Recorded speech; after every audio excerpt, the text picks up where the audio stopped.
Doris, your darling bus, episode number 3.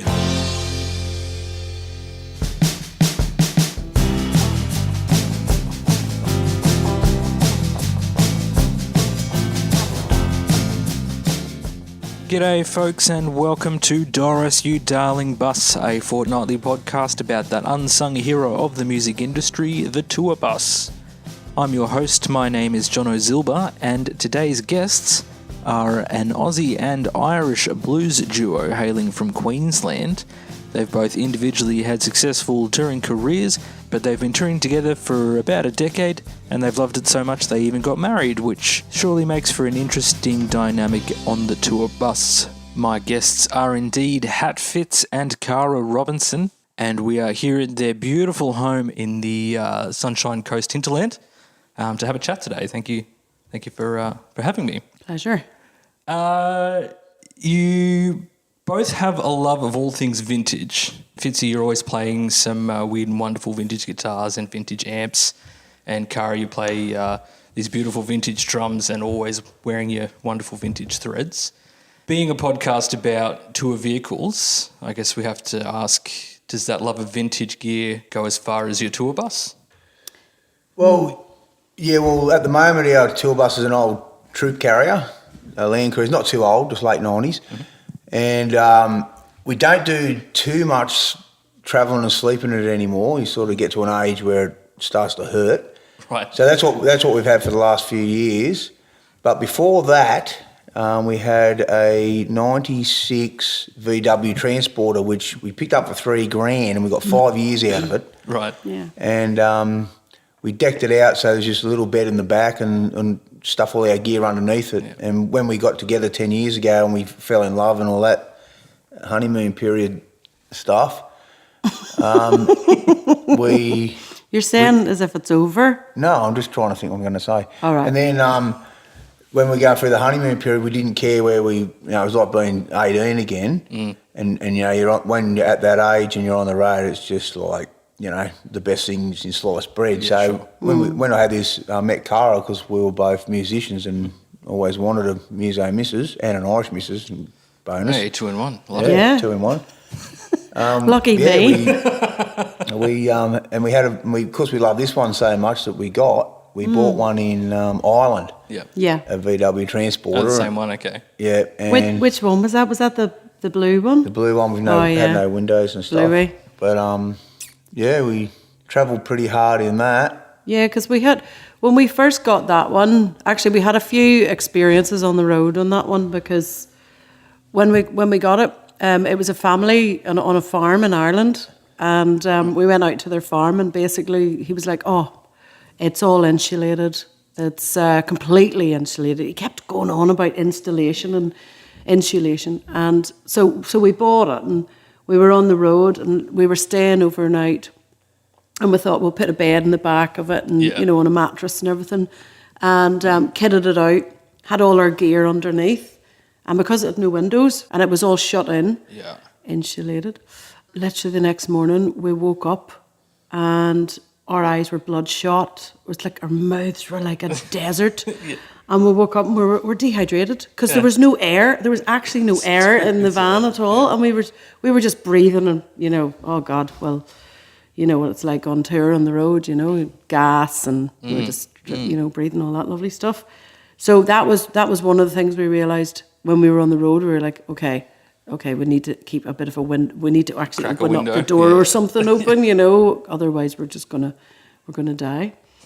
That was a bit of an experience on that bus too. It broke down.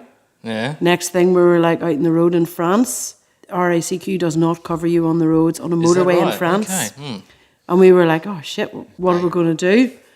And we're on the road with this, like, I swear to God, it was like, can I say this? Iggy Pop on crack. He was our tour manager. Right. And he was this French guy who was an absolute character.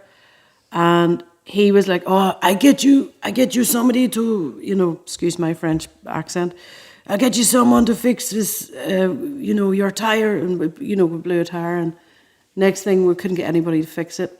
We're in this small, we got a tow truck. And this guy came off the side of the road, this guy that was towing some vehicles, and he said, "Oh, I'll just help you." And he ended up lifting up our van and piercing our brake fluid. Yeah. That'll Pipe, work. wasn't it brake fluid? Yeah. Yeah, and we couldn't. No steering fluid. No steering fluid. Right. So we couldn't. So in the end, we were trying to steer the van, and fluid was flying out of our van. Yeah. We eventually got it into this little village, and our tour manager at the time, Iggy Pop, ended up phoning his mate to come round and fix it. And he made emus, iron emus with a soldering iron. And Well, he brought statues statues, of emus. yeah. And he brought this soldering iron to fix our steering It was an fluid. oxy. And it was what? It was an oxy with an oxy. It was an oxy. Oh yeah, and he was going to put it, and we were like, "No, you're going to blow the bloody van up." Yeah. So I ended up getting the AA out for eventually and talked them round, and they eventually came out and fixed our car. No, they didn't. We ended up. No, where did we end We up? ended up with that little Polish bloke. Oh, that's right. It was a Polish bloke. He came. But we drove. That was around, another We time. drove around for about Yeah. 4 days. Yeah. We just Yeah. had to keep topping this. keep it It was up. just That's drip, right. drip, drip. And I think my worst out of my whole life touring. Yeah. The worst day, I think, we played in Paris, and then this Iggy Pop, because we could hardly understand him. Yeah. Well, he couldn't Yeah. understand me.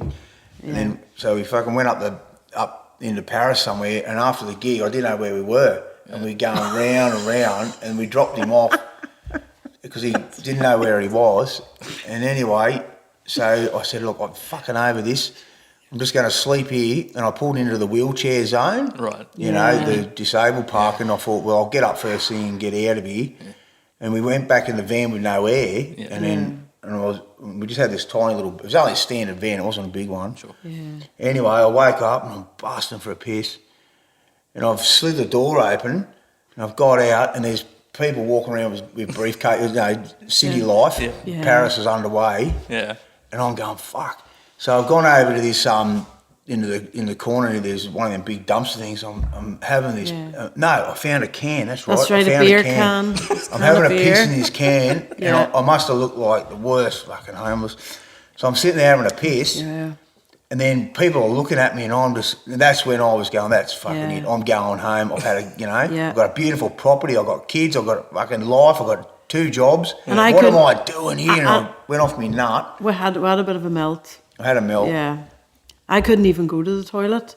There was nowhere for me to go to the toilet, like. Yeah. And we had to get to a garage, but we were leaking that much Oh, fluid. there's no power steering at all. There was no power steering. Like that, down the corners and stuff. Oh my God! So we finally got out of Paris, and we ended up going to this guy. We'd got in contact with this Romanian guy. No, the tow truck. This tow truck That's driver right. picked us up. Picked us up, and he felt sorry for us, and he was like, "Don't worry, I'm going to take you to somewhere." That was the AA guy came and got us, and he took us to this little garage round the buck arse of nowhere. You know what I mean? And we just had to trust in faith, and we ended up going round. And the guy he lifted up our car or the van, and he went, okay, no problem. And he just went, kink, like this. Anyway, it was a bent washer. It was so a bent he pulled washer. out the washer and he, Yeah. and he straightened the washer and put it back in. And we were just going, you are kidding me.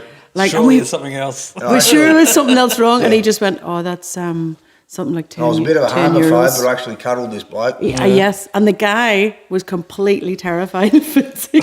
And he just stood like, and he was only like, he wasn't a big guy at all. He was like, he was about 5 foot. Yeah. And he was just like, okay, thank you. You're welcome. I think.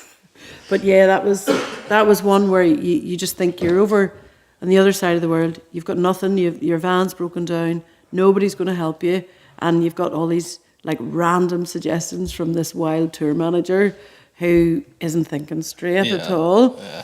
And you know he's pissing up all our money up the wall while we're just touring France. Just struggling, holding on. But that's what makes you, on the road. Good times. Good times. Good times. Yeah, we got through Well, that. I've always said, you talk to any muso, which you've obviously done a lot of with your potties, And all your stories come from when you got no money and you're struggling, and there's still to this day there's stories you talk about around the table. That's it. In a weird way, it's what you when miss you're the actually most. doing all right and you're getting motels. Stories are gone. It's a bit boring. Yeah.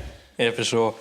So you've been touring together for over a decade now. Close to it, yeah. But you had successful touring careers individually before you got together. Fitz, you started with your blues band Hat Fitz and the Blues Bits. Yeah. With Itchy and Scratchy. Yeah, I had a couple of different rhythm sections before I met them guys. I met them in 93. I started doing the Hat Fitz thing around 89, 90, something like that. I think had a couple of vans. Oh, no, I had the red HQ panel van with the big roof racks on top. Yeah. And we had a mattress in the top tied down, so I slept up there. Yeah. And but that was a workhorse too. Yeah. Well, see, what I want to ask you about this is because I saw you and Itchy play once at Goulburn, maybe about 10 or 12 years ago. Yeah. And I've not seen you play other than stuff that you've done with Cara a few times. But I've heard that you used to tour with a fridge. Yes. And I just, logistically, how? Well, that was a 1963 Kelvinator. Yeah. I picked it up in Cooktown. I was living up there. And someone converted it to it ran electricity, and you could hook up a battery. It had two little leads that come in. You hook up a battery to it, like a car battery. Yeah, and you could also ran on gas, which I never ran it on gas. But because it was only 2.5 feet high, and it was a heavy little thing. Yeah. But yeah, we took that on the road for 15 years. I had that on the road, and I used to take it camping, fishing, you name it, went everywhere. But yeah, it was in the bus. Well, we had the Bedford van by that stage, real big, long wheelbase. It had the dual wheel at the back, all the F100 running gear in it. And I used to sit on the stage next to me, and I was a bit of a 4X man back in the day. Right, Queenslander. Yeah, always full of 4X. But one story about that van, we were going down we're going past Port Macquarie, and we're playing at Warhope. And I think Itchy was driving, and I was in the back, and then Scratchy was in the passenger seat, and then the next thing, just this big bang, and we slid it down the road, and the whole axle come out with the dual wheel on it. Oh, this is not a word of a lie. And it went banging past us down the highway, right? I'm not joking, mate. It would have killed anyone if it hit them. Like, the weight and then the whole diff, the whole axle. And it was just going, ka-donk, ka-donk, and bolting down the road. When we saw it went past, and we come to a stop, and then the traffic stopped seeing it coming. And that was very close to, closest I think I've ever come to, someone dying. Yeah. So what, did that just shear off? And it just sheared off or something. And then we're only about 40 k's from the turn off to Warhope, and we got the RACQ to come and get in the truck. They took us to this guy who had about 6 or 7 F100s in the paddock. Right. And so we went there, and they lent us, oh no, that's right. And then we dropped it there, and then we put all our gear on the back of the tow truck, and the tilt tray, and it took us to the gig with all our gear. And we got off out the front, and on the microphone we said, if anyone wants to come on the road, we'll, shout on the tour. Yeah. So this guy had just a station wagon of some form, and he took us on the road, went down to Melbourne and back up. And then when we got back a couple of weeks later, the van was ready for us, and we toddled off home. Perfect. Yeah, just like, I got nothing to do in a station wagon, let's go. That's fantastic. Just remembered that one. And we'll be right back to our chat with Hat Fitz and Cara Robinson. But in the meantime, Cara, where can our listeners find you and Fitzy? At www.hatfitzandcara.com and JB Hi-Fi record stores, only blues music, or Facebook. Wonderful, and while you're there, don't forget to check out Doris, Your Darling Bus on Facebook and like and subscribe to the podcast. Let's get back to it.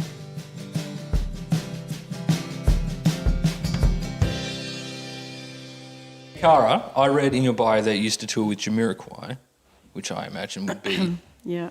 Quite a different experience. Well, no, actually, right, okay, it's a wording thing. So it was a 10-day tour Okay.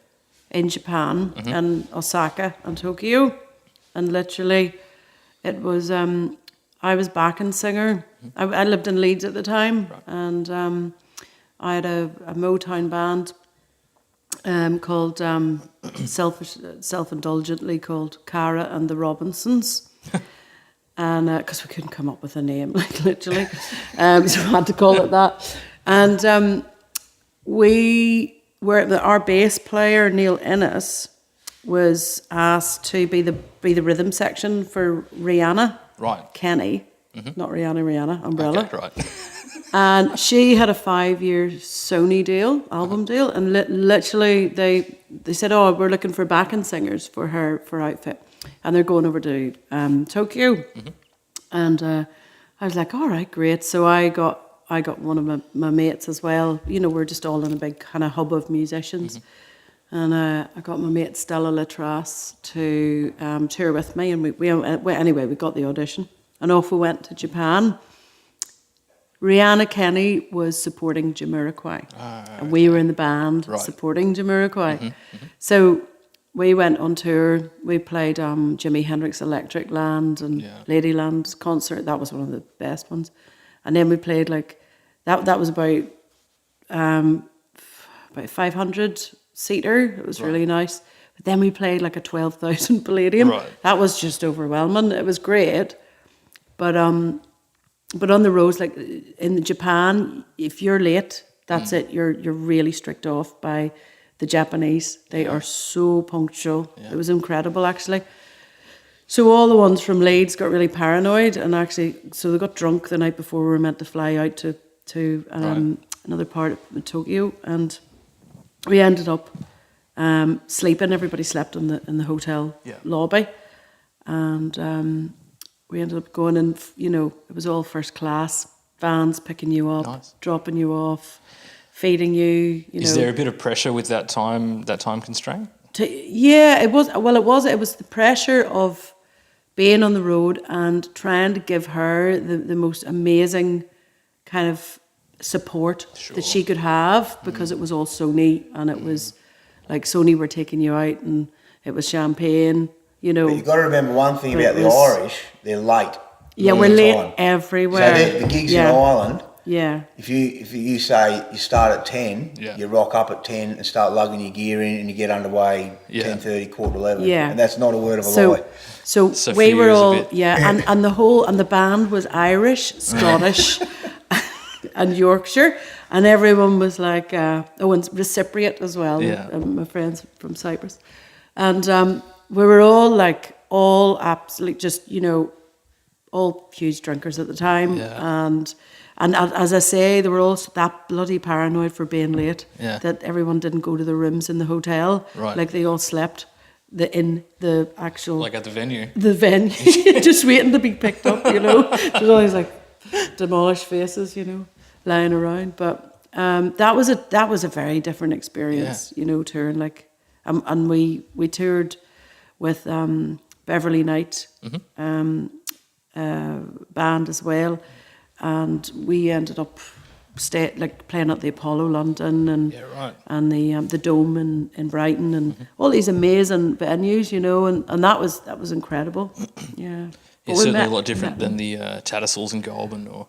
Yes. It was very different, actually. It was funny because when we first met, we were sharing stories about being on, you know, doing gigs and stuff, and I was like, "Oh, where are you?" And he's like, "Oh, I'm sleeping under the van at Tamworth." I was like, "You're what?" And he was like, "It's cold. It's really cold." It was like, sort of, what time it was? You were doing the festival. Yeah, that's in January. It's not cold. It wasn't cold. Hot. It was something. I thought you said you were cold somewhere. Or, was it, where were you? Tamworth just doesn't accommodate you at all. No. Nah. No, not unless you're like a... Yeah, unless you're Troy Cassadaly. Troy Cassadaly. But I remember hearing it and going, they haven't given you a room? Like, what's going on?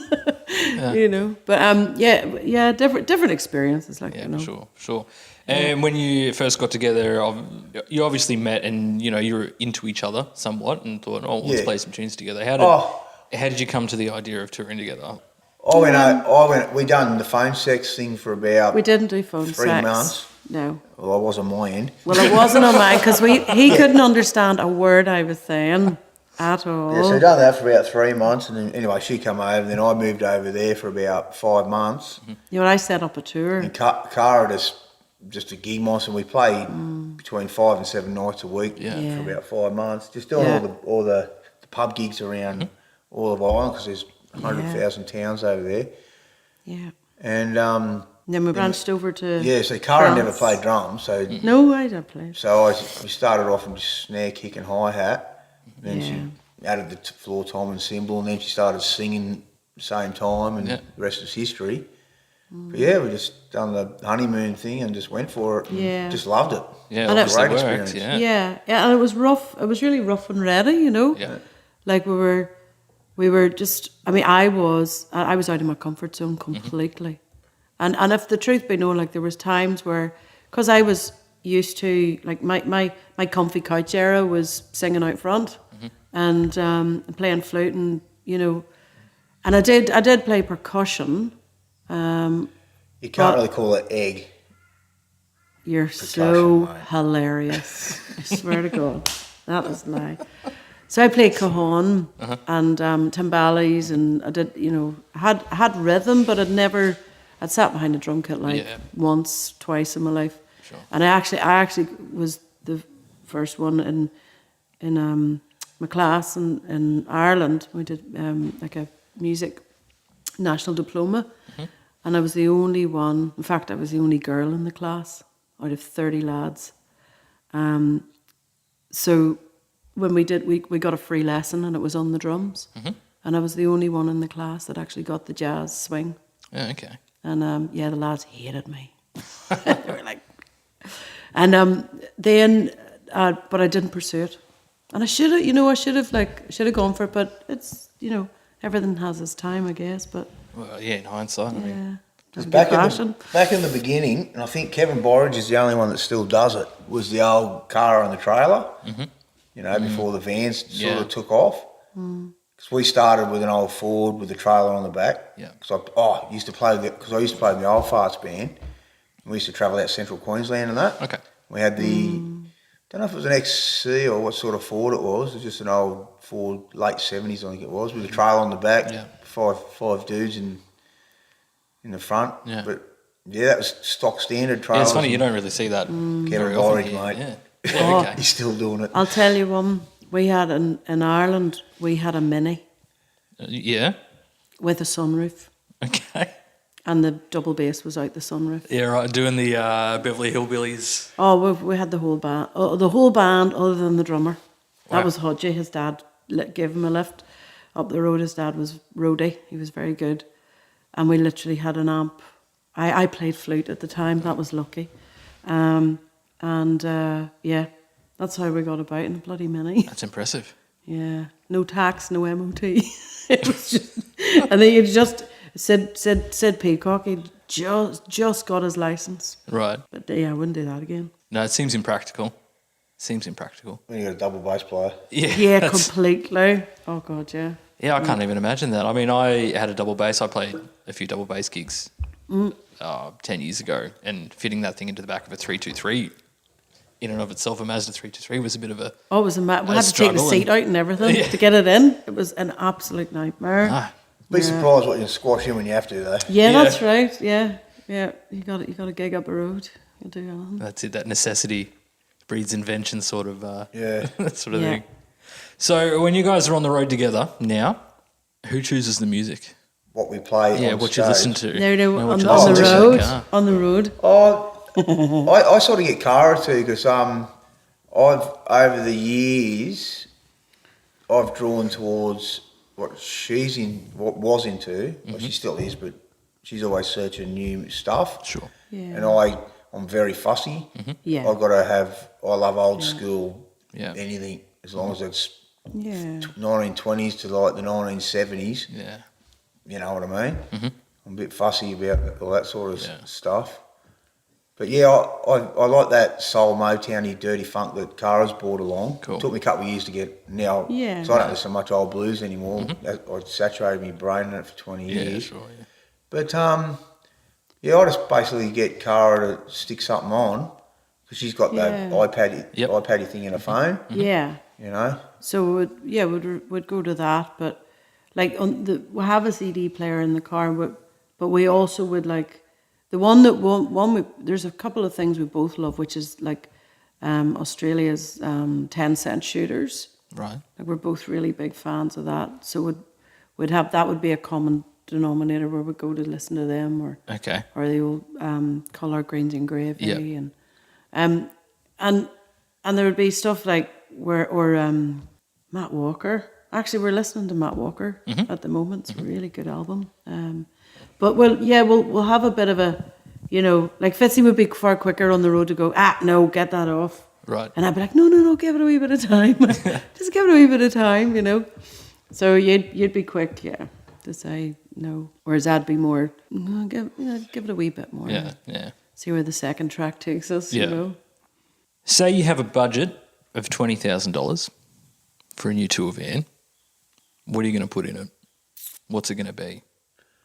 Oh, for me, I'm hooked on the Troopies now, mate. Yep. I was an F100 man for over 10 years. That's 3 different F100s, but of course the fuel went from 70 cents to what it is today, so that's out of the question. But this is my first Troopy I've had for about 3 years, and lovely. We got it decked out, so we've got the drawers in the back, so the guitars go in the drawers. We've got a little sleeper cab in the back because it's got a back bench seat. Okay. We fit all our gear in it. Yeah. And plus you can get in some, you see where we live, obviously, when she floods and stuff, you need a 4B. Yeah. But yeah, you That's can been handy. the odd time you're in situations when you need the 4-wheel drive.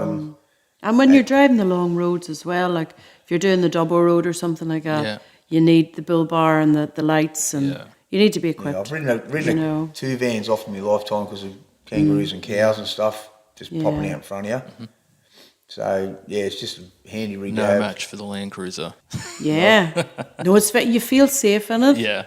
Like we used to, because with the V-dub vans, we gave them a crack. Now they were good. Well, we got a lemon one. Any van though, if you hit a roof doing even 80 k's an hour, you're fighting for your life. Yeah. You got nothing around your legs except a bit of bloody plastic. Yeah. Yeah. So you're taking your life in your hands doing that on the dirt roads. Like. Yeah. Well, guys, that brings us to the lightning round.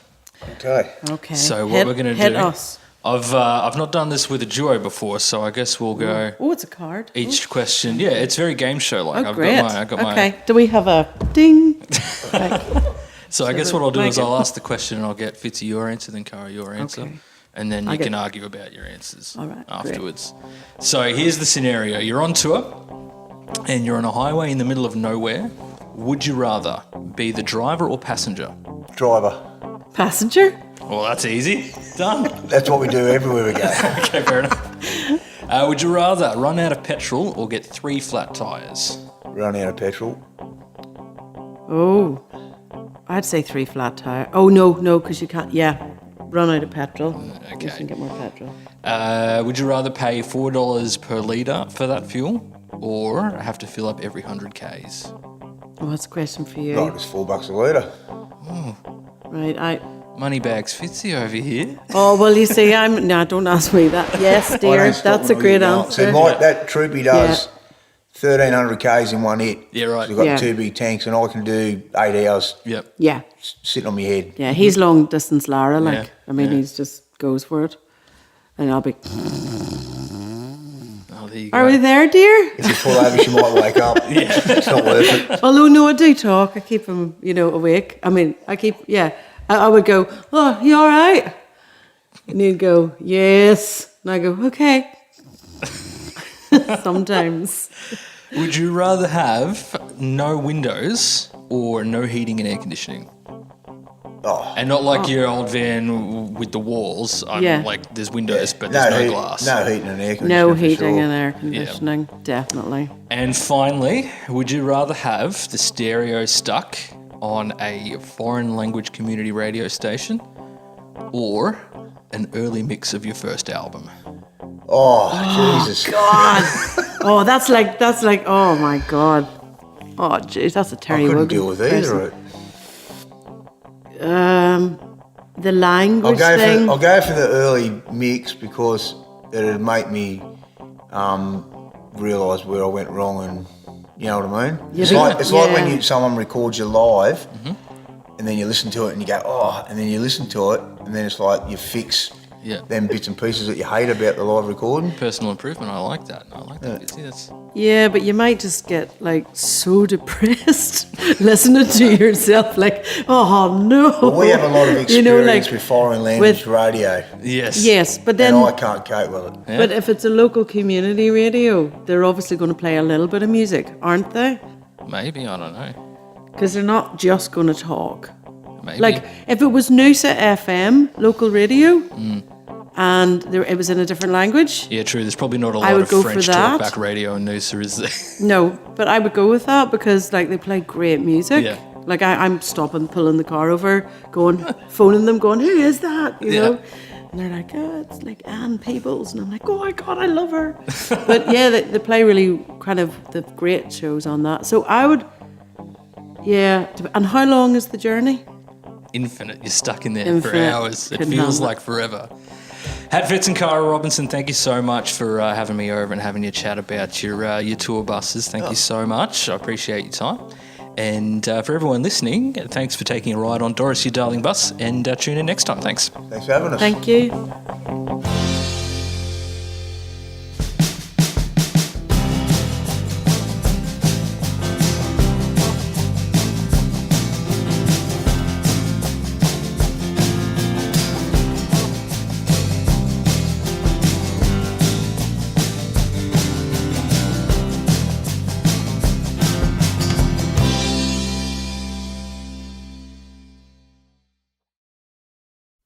So, do you like the show, but you're not really the kind of person who subscribes to podcasts, or you'd like to get a little textual preview of each episode?